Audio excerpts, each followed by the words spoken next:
చెప్తానంటే డీలిమిటేషన్ కి సంబంధించి 300 వార్డులు డివైడ్ చేస్తామన్న దాని మీద అంటే మీరు చెప్తా ఉన్నారు ఎంఐఎం కి సానుకూలంగా ఇక్కడ కాంగ్రెస్ పార్టీ వ్యవహరిస్తుందని ఇది ఎట్లా ఏ బేసిస్ మీద ఆరోపణలు చేస్తారు? సారీ ఇంట్లో మేము ఈ మ్యాప్లు చింపడం జరిగింది. ఒకసారి మ్యాప్ ఇక్కడ ఒక్కసారి చింప ఇవి పట్టుకోమ్మా. ఏ విధంగా అనేది సాక్షాత్తు వాళ్ళు సభలో మాకు ఇచ్చిన మ్యాప్లో చూడండి. మీరు ఈ మ్యాప్ చూడండి. ఇవేమో పాత బస్తీకి సంబంధించిన డివిజన్లు చిన్నగా ఉన్నాయి. ఇవేమో శివారు మున్సిపాలిటీ డివిజన్లు, ఇవేమో శివారు మున్సిపాలిటీ డివిజన్లు ఎంతెంత పెద్దగా ఉన్నాయి మీరు చూడండి. అంటే ఈ విధంగా ఎవరిని మభ్యపెట్టి ఇక్కడ వచ్చే నిధులు ఇక్కడ వచ్చే నిధులు సమానమైనప్పుడు ఇక్కడ ఎట్లా డెవలప్ అవుతుంది? ఇక్కడ చేసిన పనుల మీద మళ్ళీ చేయడం, వేసిన రోడ్లనే వేసి తవ్వడం, వేసిన డ్రైన్లనే మళ్ళీ తీసి తవ్వడం ఇక్కడ జరుగుతుంది.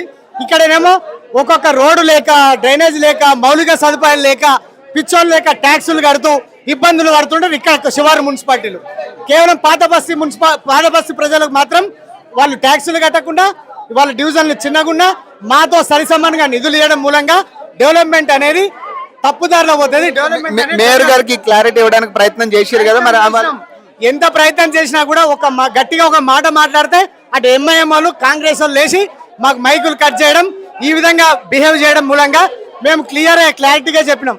గాంధీ భవన్ దారుషిఫా ఒకటై మేయర్ని కైవసం చేసుకోవాలనుకుంటుంది. దీన్ని ప్రజల్లోకి తీసుకెళ్లి బుద్ధి చెప్తామని చెప్పి చెప్పగానే సభ అయిపోయిందని చెప్పి మేయర్ లేచి వెళ్ళిపోయింది. డీలిమిటేషన్ అని చెప్పారు. డీలిమిటేషన్ ఎప్పుడు చేయాలి?